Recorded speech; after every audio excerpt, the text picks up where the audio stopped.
She's a Mona Lisa. Everyone's lining up to see her. She's a Mona Lisa. Everyone's lining up to see her. Hey guys, I'm always on the lookout for useful things to make my life more convenient, and throughout my time of playing Black Desert, I've come across some uncommonly known, underutilized, in-game tools that you may or may not be aware of in Black Desert Online. Some were recently introduced, and some are quite old. The first thing I recommend setting up are the quick hotkey settings. You can access these functions by going to your menu under the Settings subcategory. You'll see an array of various functions, ranging from accessing your maids, opening the central market, to even recharging your alchemy stone. Additionally, if you see this arrow on the top right of the function icon, you can press Alt left click to open a single version of that menu for that specific function, and click List All to access the rest of the functions.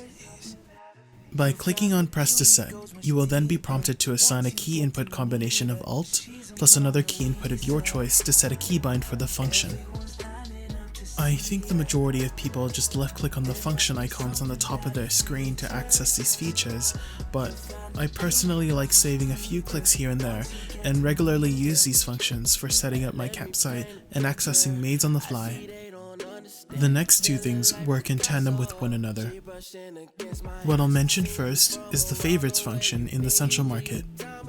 You can find this function by opening the central market and checking the top right corner of the buy menu.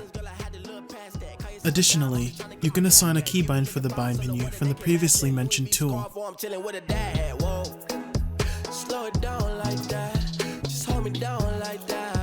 I'm sure that a lot of you guys already use this tool, but I still know a lot of guildies and streamers who, whenever I see them open their central market to search for something that's commonly searched for, like Kaffir stones, I see them with nothing on their favorites menu.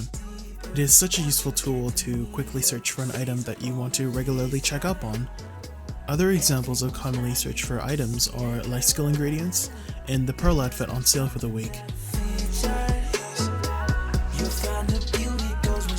The next thing I find quite underutilized are the alert settings. You can access this menu by going to the Settings subcategory under the General Settings. I always have the notifications alerts turned on. This will alert you whenever your buy orders fill, or a posted item is sold on the central market. If you are trying to snipe costumes on the market, this is a very useful tool to alert you when someone's filled your buy order. Additionally, you can click on the notification that's on the bottom right and it will open up the orders menu. This will allow you to immediately collect your buy order and quickly put up another one by using the previously mentioned favorites function. Another useful alert to turn on are the horse and worker exchange alerts.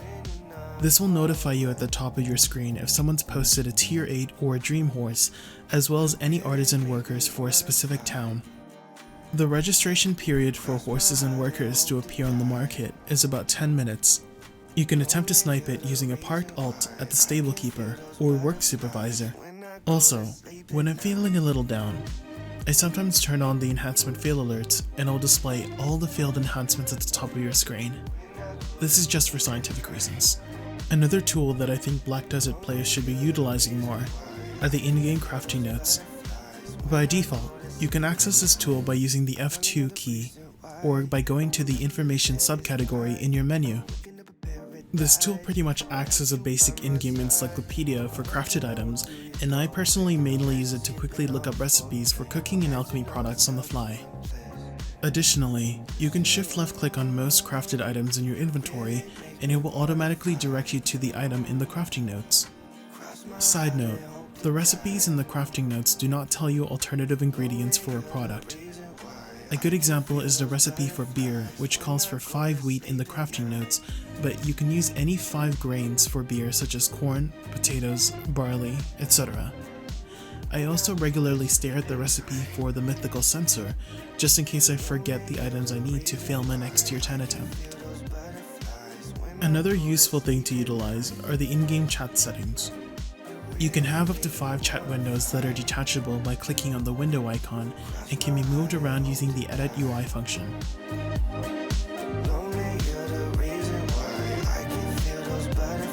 I personally use it to separate my guild chat, party and whispers, general server and will chat, enhancements, system messages, etc. You can do this by clicking on the gear icon of each chat window and set what information you want filtered for that chat window only. The next section will cover some in-game quality of life settings that I personally like. The first thing I'll mention is the camera vision range. This is under camera performance in the performance settings subcategory. I set this to max, which will give you the maximum field of view, which I find very useful for keeping track of my position and my enemy's position. The next thing I'll mention is that I like to reduce my UI scale so that I can simply just be seeing more of the game and less of my UI. I also like to add a small crop to my game screen so that some of my UI elements aren't covering the game screen. As for my world map settings, I set the opening style to no animation, as well as set the angle to 90 degrees. This will instantly open up your world map from a bird's eye view. I prefer it this way since it helps orient where I am and where my destination is the quickest. Under miscellaneous, I set the navigation type to guide arrows as my preferred way of looking at my navigation lines while autopathing. Scrolling down the same section, I turn off hide UI when attacked, which is extremely useful for when you're trying to do some menuing of some sort, and a random mob closes your menu by hitting you. I also keep my inventory open regularly for party grants so that I can access my party elixirs quickly. Under UI hotkeys, I would recommend going through the various UI elements with no assigned key inputs and see which ones you want to keybind. I personally keybind the call land mount function so that I can whistle my horse without needing to click on the horse icon at the top. The next thing is not necessarily a function that you can change in-game, but must be changed outside of the game. This is changing your character portraits on the disconnect menu. I personally changed all of my boss alts to the portrait of their assigned boss, which helps me navigate to that character much faster than clicking on each one to check their location. There's already a few videos out there that explain how to do this fairly well, so I won't explain it on this video. One that I'll recommend though is Fake Uniform's video on custom character portraits. The link will be in the description. The next thing I think a lot of people should be utilizing is the new menu's pinning system. This isn't available with the old menu, unfortunately. This function allows you to pin any menu element to the recently used subcategory. You can pin up to 15 menu elements and can open the first 10 using the number keys. This is useful for using certain menu elements really fast. A good example is the escape function. To bind a menu element, such as escape, to the number 1 keybind, you'll first need to remove all recently used functions by right-clicking them and clicking Remove Menu. Afterwards, find the escape function in the character subcategory in your menu, but do not accept the relocation. This will place the escape function as the first option in the recently used subcategory, which in turn allows you to pin it if you right-click on the function and click Lock Menu. Repeat these steps in order for what and however many menu elements that you want pinned.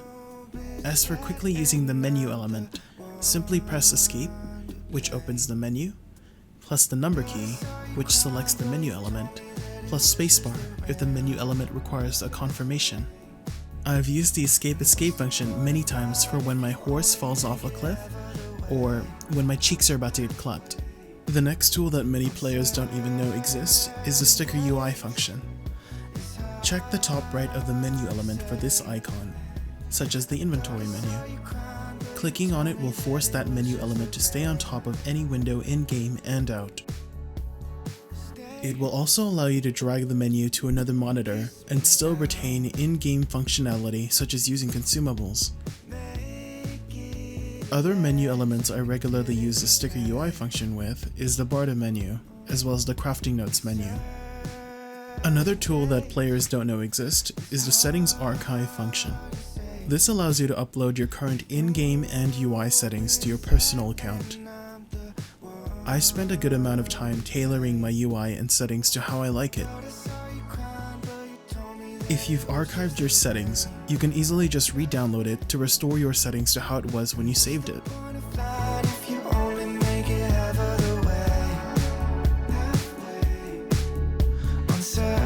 While we're talking about UIs, I'd like to mention utilizing the UI preset slots. You have 3 at your disposal, and this is really useful for when you regularly play more than one character, such as a tagged alt. Once you're done playing with your tag or any other alt, you can easily revert it back to the UI settings that you prefer for your main character. The next tool I'll mention is the targeting function in your knowledge tree. This is a recent addition and helps significantly in highlighting specific mobs on your minimap. A common use for this is to target mobs you want to gain or improve knowledge ranking of. This is also extremely useful for targeting mobs that might drop rare items such as potion pieces. I've also seen a lot of life skillers utilize this function for targeting specific animals for meat gathering, such as snakes and dragon that are a little hard to see. One tool that all players should be aware of but don't utilize often is disabling the auto range function in your inventory. I say that all players should be aware of this because you'll need to disable auto arrange to be able to combine certain items together, such as memory fragment scrolls and various main key quest items. I personally found a non-auto arranged inventory to be a lot more functional and organized than an auto arranged inventory. This is again just my preference, but I like being able to know which slot a certain item is at any given point.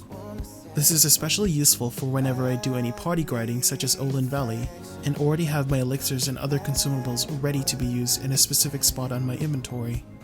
The final thing that players might want to utilize is the skill guide's skill display. You can turn this on by going to Edit UI and enabling it. This will enable skills to be displayed next to your character as you are using them. In a fast-paced game like this, I think newer players or players learning a new class might find it useful to know which skills are being executed at the moment. This, however, displays a skill guide on your menu screen in non-safe zones. You can easily hide this by dragging the UI on the minimap. If you still see the skill guide on top of your minimap, you can click on the minimap and it will hide the skill guide behind it. And that brings us to the end of the video. While I was writing the script, I initially started with about 6 ideas for the video, and as I kept writing, I kept remembering more and more useful functions, so I apologize if the video is quite long.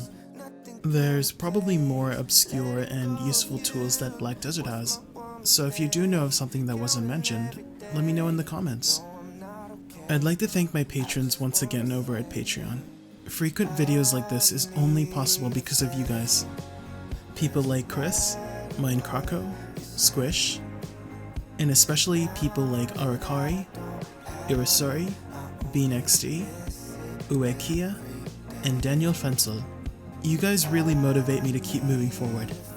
I hope you'll continue to join me on this journey. If you'd like to support me in creating more videos like this, please check out my Patreon in the description below. See you on the next one.